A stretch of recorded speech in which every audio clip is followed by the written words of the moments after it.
Teach new topic, electric field lines. Electric field lines in a region can be graphically represented by drawing certain curve known as line of electric force और electric field lines. जो electric field lines होती हैं वो इस diagram से समझ सकते हैं कि हमेशा पॉजिटिव से जनरेट हो रही है। देखिए पॉजिटिव से स्टार्ट होकर नेगेटिव को एंड हो रही है। तो इसका जो कर्व है एक तरह से एक इमेजिनरी कर्व है जो जिसको कि हम इस तरह से ग्राफिकली समझ सकते हैं, ड्रॉ करके समझ सकते हैं कि पॉजिटिव से देखिए यहाँ पे पॉजिटिव से जनरेट होके नेगेटिव एंड हो रही है, यहाँ पे दूसरी लाइन यहाँ पे इस तरह से। अब ये इसमें जो इलेक्ट्रिक फील्ड लाइंस है ये बेसिकली कुछ प्रॉपर्टी रखती है। तो इसकी कुछ प्रॉपर्टी है जैसे कि यहाँ डायग्राम से ही क्लियर हो रहा होगा हमको, बिल्कुल क्लियर हो रहा है कि पहली प्रॉपर्टी को अगर मैं यहाँ पे समझना चाहूँ तो सबसे पहली प्रॉपर्टी क्या है कि ये लाइन ये लाइन ये लाइन ये लाइन, इसको मैं नंबर 1 बोलता हूँ, इसको मैं नंबर 2, इसको नंबर 3, इसको नंबर 4, इसको नंबर 5, इसको नंबर 6 और नंबर 7, जो कि फॉलो कर रहा है positive to start and ends with negative charge.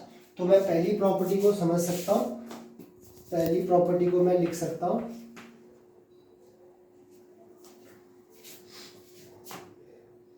Start from positive and ends with negative charge. Clear? पहली प्रॉपर्टी डायग्राम से समझ सकते हैं, पॉजिटिव से जनरेट होके नेगेटिव के एंड हो रही है। दूसरी प्रॉपर्टी देखिए, ये देखिए पहला दूसरा तीसरा चौथा ये सारे के सारे क्या हैं, फील्ड लाइंस को इंडिकेट कर रही है। यहाँ पे इस डायग्राम में 7 फील्ड लाइंस हैं। तो यहाँ पे हम देख पा रहे हैं कि ये एक दूसरे को बिल्कुल भी टच नहीं कर रही है। तो कह सकते हैं कि electric field lines never intersect each other, लिख सकते हैं नेवर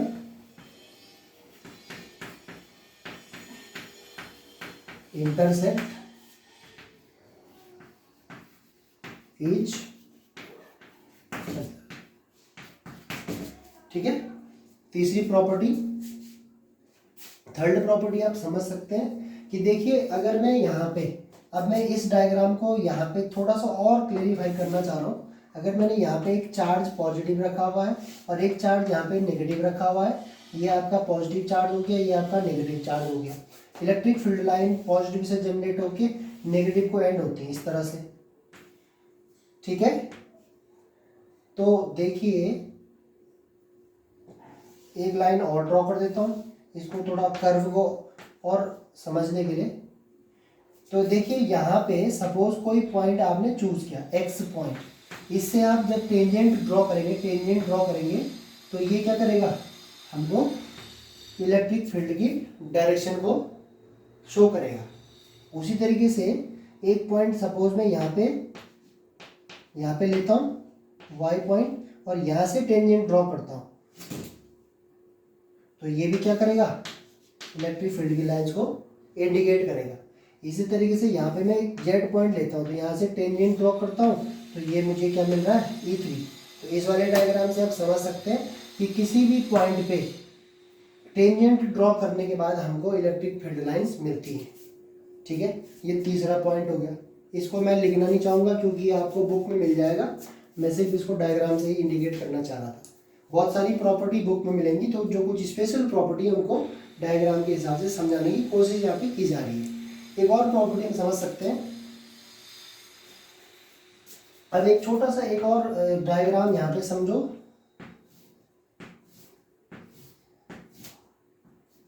यहाँ पे एक चार्ज रखा हुआ है Q और यहाँ पे एक चार्ज रखा हुआ है Q।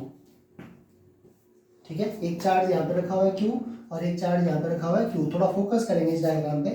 तो यहाँ पे देखिए जो फील्ड लाइंस हैं वो क्या है, बहुत क्लोज है। Electric field lines are closer. Electric field lines यहाँ पे बहुत क्लोज हैं, तो यहाँ पे जो फोर्स होगा वो क्या होगा, मोर फोर्स होगा, स्ट्रॉन्ग फोर्स यहाँ पे मिलेगा आपको। ठीक है, क्लोज मीन्स आप ये भी कह सकते हैं कि जब इलेक्ट्रिक फील्ड लाइंस बहुत क्लोज होती हैं चार्ज के तो वहाँ पे जो फोर्स मिलेगा वो क्या होगा, बहुत ज़्यादा मिलेगा। उसी तरीके से यहाँ पे देखिए, यहाँ पे फील्ड लाइंस क्या है, यहाँ पे फील्ड लाइंस क्या है, दूर दूर है एक दूसरे के, फार है, तो यहाँ पे क्या होगा, जो फोर्स होगा वो क्या होगा, लेस फोर्स होगा या वीक फोर्स होगा, ये हम समझ सकते हैं। ठीक है, तो ये इसकी कुछ स्पेशल प्रॉपर्टी थी जिसके बेस पे हम इसको पढ़ सकते हैं। एग्जाम में आएगा, एग्जाम में क्वेश्चन आता है कि 4 प्रॉपर्टी या 2 प्रॉपर्टी लिखने के लिए, तो start from positive and ends with negative charge, never intersect each other. और क्यों नहीं करती ये हमने बता दिया कि अगर वो इंटरसेक्ट करेंगी तो वहाँ पे 2 डायरेक्शन आ जाएंगी, 2 डायरेक्शन जो कि पॉसिबल नहीं है। देखिए इस तरीके से अगर यहाँ पे इंटरसेक्ट कर रही है तो ये डायरेक्शन इधर, इसके लिए डायरेक्शन इधर, तो जो कि इसके लिए डायरेक्शन इधर पॉसिबल नहीं है। इलेक्ट्रिक फील्ड की डायरेक्शन एक ही होगी, बार बार अलग अलग डायरेक्शन में वो नहीं होगा, इसलिए इंटरसेक्ट नहीं करेगा। तीसरी प्रॉपर्टी जो कि यहाँ पे बताई कि अब अगर आप किसी पॉइंट पे टेंजेंट ड्रॉ करते हैं तो वो इलेक्ट्रिक फील्ड की डायरेक्शन को शो करता है। चौथी प्रॉपर्टी कि अगर जो चार्ज है इलेक्ट्रिक फील्ड लाइन बहुत नज़दीक है, क्लोज है, तो वहाँ पे फोर्स मैक्सिमम होगा, स्ट्रॉन्ग होता है, और जहाँ पे दूर दूर होती है वहाँ पे वीक होता है। तो ये 4 प्रॉपर्टी आप समझ सकते हैं, और बाकी बुक में भी हैं, कुछ और भी हैं, उनको अगर मैं थोड़ा सा इसी तरीके से यहाँ पे बोलूँ तो उस तरीके से हो सकता है। जैसे एक प्रॉपर्टी आपकी ये है, इसमें थोड़ा सा इसको भी डायग्राम से समझ सकते हैं। ये इम्पोर्टेंट केस हो सकता है कि जो इस तरह का एक स्ट्रक्चर डायग्राम एग्जाम में पूछा गया है, इसको बोलते हैं यूनिफॉर्म इलेक्ट्रिक फील्ड। तो यूनिफॉर्म इलेक्ट्रिक फील्ड का डायग्राम ये, इसको पढ़ते हैं यूनिफॉर्म इलेक्ट्रिक फील्ड। तो यूनिफॉर्म इलेक्ट्रिक फील्ड में हमेशा क्या, यहाँ पे देखो ये एक दूसरे के पैरेलल है, तो यूनिफॉर्म इलेक्ट्रिक फील्ड में जो होता है वो पैरेलल होता है। क्या होता है, पैरेलल इंडिकेशन मिलता है हमको। और नॉन यूनिफॉर्म के लिए वो इस तरीके से समझ सकते हैं, अगर ऐसा स्ट्रक्चर डायग्राम होगा तो ये नॉन यूनिफॉर्म का होता है, नॉन यूनिफॉर्म। ठीक है, अब इसके बाद कंटिन्यू कर रहे हैं हम, इसके बाद जो हमारा अगला टॉपिक है, बहुत बेसिक छोटा सा टॉपिक है, इलेक्ट्रिक डायपोल और इलेक्ट्रिक डायपोल मोमेंट। तो मैं इसको हटा रहा हूँ यहाँ से और इलेक्ट्रिक डायपोल को समझेंगे। इलेक्ट्रिक डायपोल क्या होता है, जैसे कि नाम से ही क्लियर हो रहा है, डायपोल। डायपोल मीन्स जिसमें 2 पोल होते हैं, उसे डायपोल कहते हैं। Electric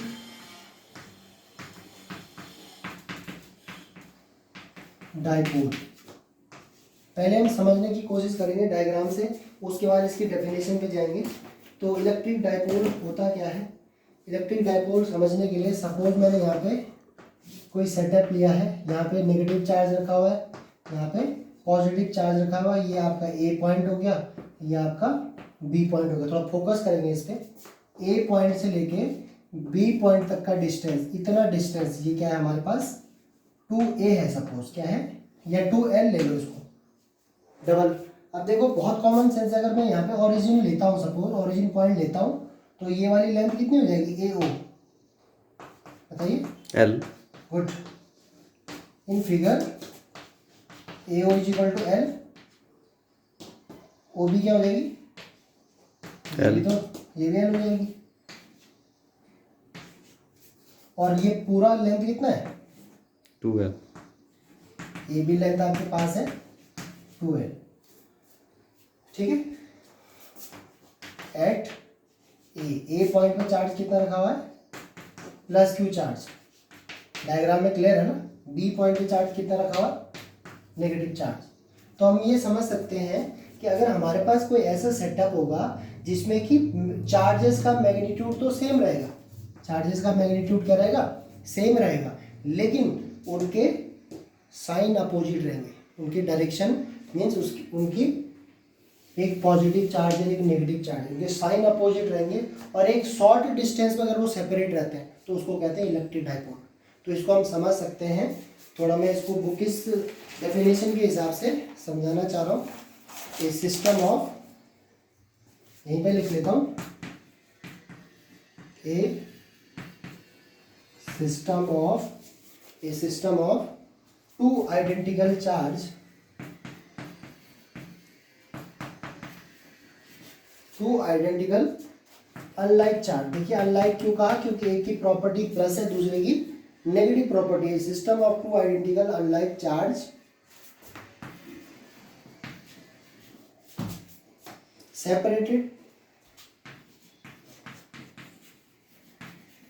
separated at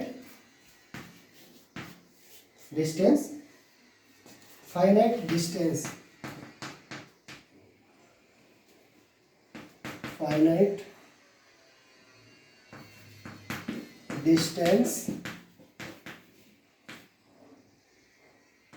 is called, short में लिखूँ जगह का मैं यहाँ पे electric dipole.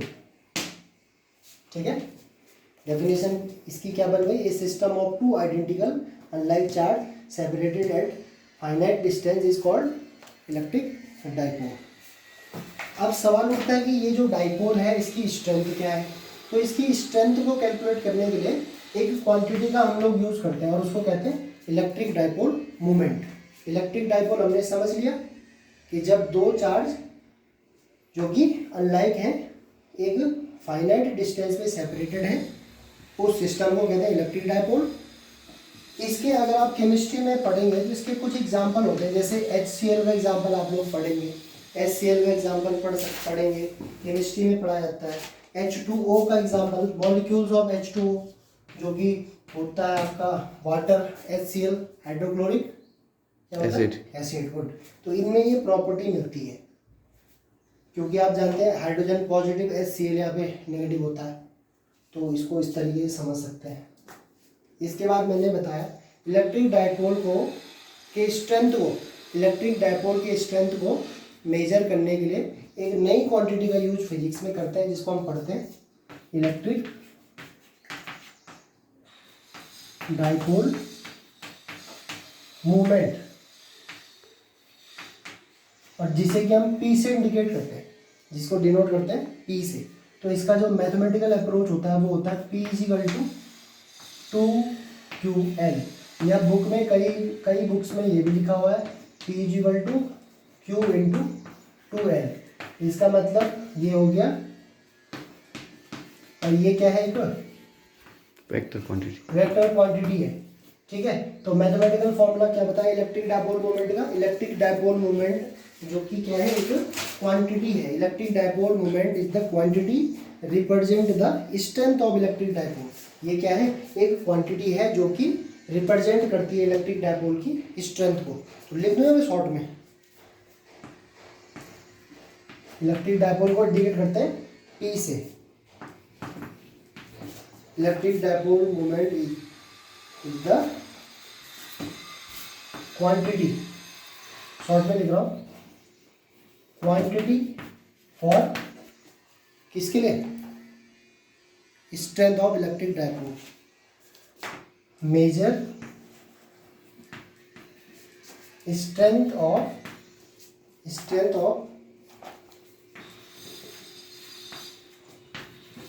Electric dipole. Electric dipole की स्ट्रेंथ को मेजर करने के लिए जिस फिजिकल क्वांटिटी का यूज करते हैं जो कि एक वेक्टर क्वांटिटी है जिसको कि P से इंट्रोड्यूस किया गया है उसको कहते हैं इलेक्ट्रिक डाइपोल मोमेंट। तो फॉर्मूला हो गया P = 2QL, या इसको इस तरीके से लिख सकते हैं, ये इसका वेक्टर फॉर्म हो गया P = Q × 2L। तो यहाँ से क्लियरली दिखाई दे रहा है कि जो चार्ज है वो मैग्नीट्यूड सेम है, लेकिन उसको उनका जो सेपरेट डिस्टेंस है वो एक फाइनाइट डिस्टेंस है 2L। अब देखिए यहाँ पे इस फॉर्मूले के बेस पे हम इसकी ऐसा यूनिट बना सकते हैं, ये भी पूछी जाती है। डाइपोल की ऐसा यूनिट क्या बन गई, देखिए 2 यहाँ पे एक कांस्टेंट है, इसको हटा दो क्योंकि कांस्टेंट की कोई भी यूनिट नहीं होती है। लेंथ की यूनिट मीटर में लेते हैं SI में, और चार्ज की होती है बताइए कूलम। हाँ, तो इसकी जो यूनिट होगी वो हो जाएगी कूलम मीटर। और कूलम मीटर के बेस पे हम इसका डायमेंशन फॉर्मूला भी देख सकते हैं जो कि बहुत इंपॉर्टेंट है, dimension formula of electric dipole, जो कि होता है LTA। और ये क्यों, क्योंकि मीटर को डिनोट करते हैं L से, और Q = I × T, और वो हो जाएगा AT। तो LTA इसका डायमेंशन फॉर्मूला। इसका वेक्टर फॉर्म, इसका मैथमेटिकल अप्रोच, इसकी जो मेन इसकी ज़रूरत क्यों पड़ती है हमको, क्वांटिटी, एक ऐसी क्वांटिटी है जो कि इलेक्ट्रिक डायपोल की स्ट्रेंथ का पता करने के लिए यूज़ होती है, इसलिए इलेक्ट्रिक डायपोल मोमेंट को पढ़ते हैं। और इलेक्ट्रिक डायपोल क्या होता है, a system of two identical unlike charge separate at a finite distance is called electric dipole. और ये आपको केमिस्ट्री में मॉलिक्यूल में मिलेगा HCl और H2O को। कैसे, अगर मैं HCl को समझूं तो H पॉजिटिव और Cl नेगेटिव। तो देखिए सपोज ये कुछ डिस्टेंस पे सेपरेट है तो ये डायपोल का केस हो गया। अब एक इम्पोर्टेंट सवाल उठता है इसमें, आप लोगों ने थोड़ा फोकस किया होगा कंटिन्यू, कि जब ये वेक्टर क्वांटिटी है तो इसकी कुछ डायरेक्शन भी होगी, इसकी कुछ क्या होगी, डायरेक्शन भी होगी। तो इसकी डायरेक्शन हमेशा क्या होती है, नेगेटिव से पॉजिटिव की तरफ होती है। ध्यान देना, इलेक्ट्रिक डायपोल की जो डायरेक्शन होती है वो नेगेटिव चार्ज से पॉजिटिव चार्ज की तरफ होती है। इस तरह से ये इसकी डायरेक्शन में समझते हैं। यहाँ पे मैं लिख रहा हूँ नेगेटिव टू पॉजिटिव चार्ज, ये जस्ट अपोजिट है इलेक्ट्रिक फील्ड की डायरेक्शन का। Okay, thank you. और नेक्स्ट वीडियो में हम अपना कवर करेंगे इलेक्ट्रिक डायपोल के दो केस, एक्सियल और इक्वेटोरियल, एक्सियल के लिए और इक्वेटोरियल। Thank you.